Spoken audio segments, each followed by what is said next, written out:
Shalom, shalom, shalom. Selamat pagi masyarakat iman. Tidak terasa kita masuk ke bulan yang baru, bulan Februari. Kita percaya bahwa di bulan ini juga Tuhan akan menghadirkan anugerah-anugerah baik dan semoga kita boleh melewatinya dengan setia. Mari bersama-sama kita awali dengan memujikan PKJ 145. PKJ 145, aku melangkah ke rumah Tuhan. PKJ 145, aku melangkah ke rumah Tuhan.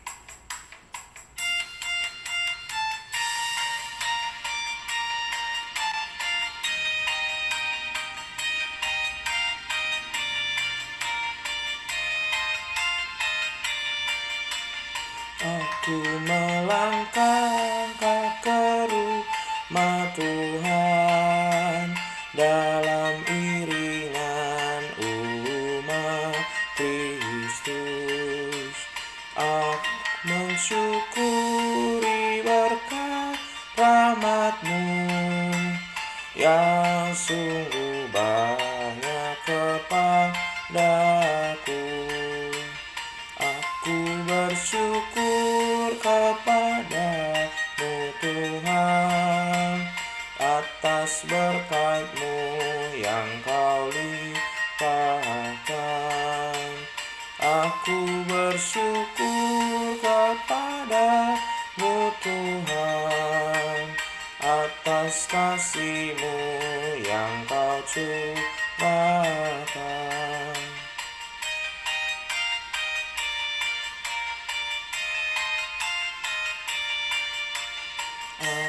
Aku bersujud di hadirat-Mu, ku bawakan persembahanku, ku haturkan kepadamu Tuhan, kiranya Kau menerimanya.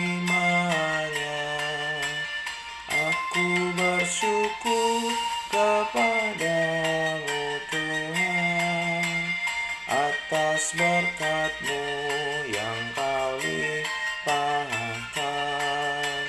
Aku bersyukur kepadamu Tuhan atas kasih-Mu yang Kau curahkan. Mari kita berdoa. Tuhan, kami bersyukur kepadamu atas kebaikan yang Tuhan berikan di hari kemarin, dan hari ini kami juga mau melangkah dalam anugerah-Mu. Mampukan kami mengerti firman-Mu untuk menjadi pegangan dan pedoman hidup kami. Kami serahkan dalam nama-Mu, kami berdoa dan bersyukur. Amin. Bapak Saudara, bersama-sama kita buka Hakim-Hakim 21, Hakim-Hakim 21 ayat 15 sampai 25. Hakim-Hakim 21 ayat 15 sampai 25. Ini pasal terakhir dari kitab Hakim-Hakim. Dengarkanlah sabda Tuhan. Maka bangsa itu merasa kasihan kepada suku Benyamin karena Tuhan telah membuat keretakan di antara suku-suku Israel.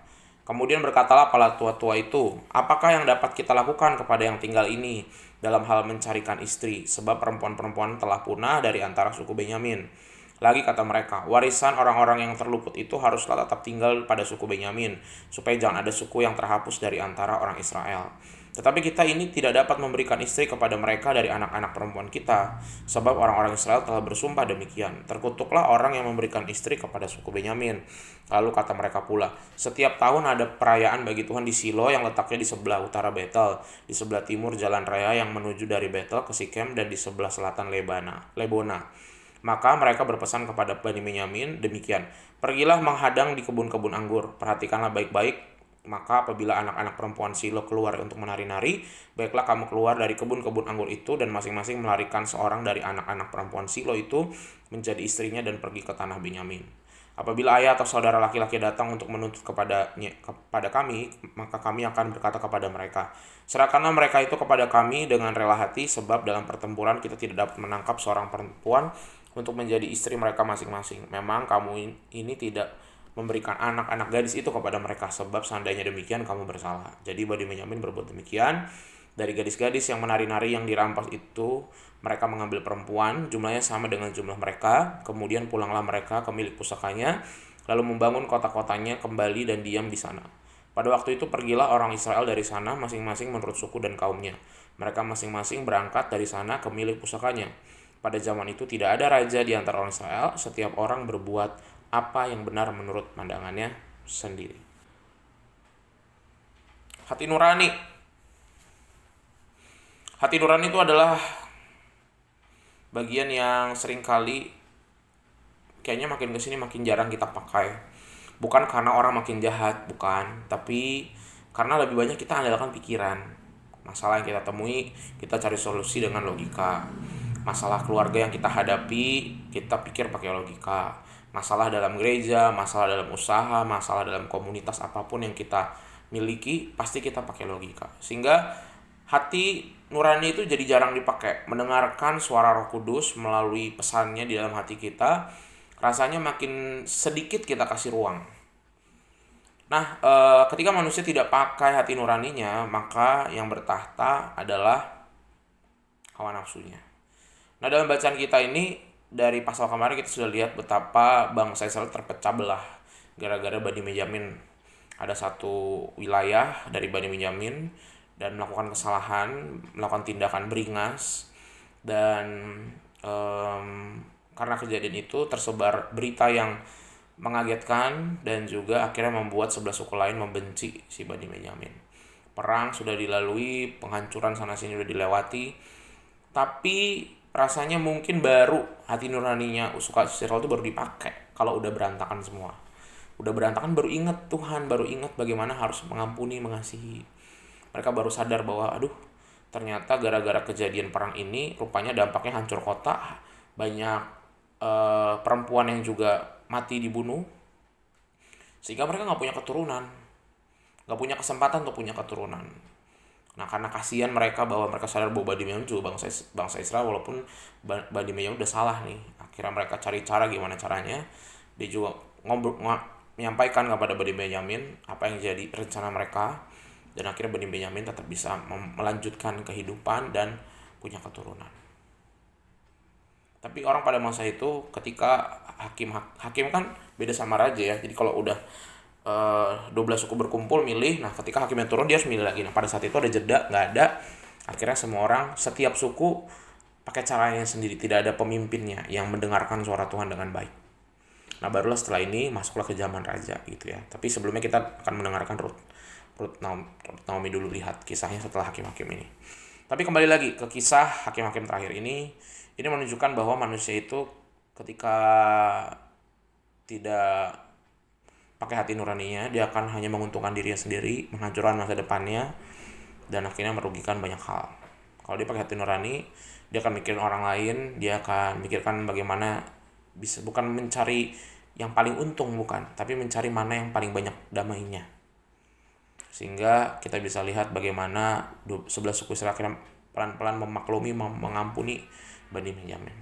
Nah, Bapak Saudara yang dikasihi Tuhan, hari ini kita juga mau belajar bahwa mau sama-sama kita dengarkan hati nurani. Ingat, dalam hati kita tuh ada 3 suara. Harus bisa dibedain. Suara iblis, suara keinginan sendiri, sama suara Tuhan atau Roh Kudus. Kalau suara iblis biasanya pilihan yang paling mudah. Misal anak kita bikin masalah, kita paling mudah memarah. Atau misalnya kita dilukai pasangan kita tinggalin aja. Biasanya pilihan dari iblis itu yang paling mudah. Yang kedua, suara egois kita. Biasanya sih kelihatannya nggak terlalu jahat, tapi dia biasa cari pilihan yang udahlah yang bisa kita lakukan. Misal kalau kita ngadepin orang yang telat, ya udah kan biasanya kita marah, negur orang, ya udah kita marah aja. Biasanya misalnya kita ngadepin orang, ada orang minta-minta, ini kayaknya bohong-bohong, dia udah, saya biasanya cuek, nggak ngasih uang. Pokoknya yang biasa dilakukan. Jadi kadang bisa baik, kadang banyaknya jeleknya. Yang paling terakhir, paling bagus suara Tuhan, suara Roh Kudus. Itu biasanya pilihannya paling susah. Hati nurani yang di dalamnya suaranya Roh Kudus, biasanya pilihan-pilihan gak mudah. Sama seperti suku bangsa yang lain 11-nya menghadapi Benyamin, belajar mengampuni itu kan paling susah. Tapi itu yang dibutuhkan karena mereka harus mikirin, kasihan nih suku Benyamin. Nah, semoga kita juga bisa mendengarkan suara Roh Kudus, memilih pilihan yang susah hari ini. Tapi pilihan sulit itu biasanya mendatangkan kedamaian kok. Semoga kita pilih damai, pilih jalan yang tidak mudah, dan kita minta Tuhan kuatkan. Amin. Mari kita berdoa.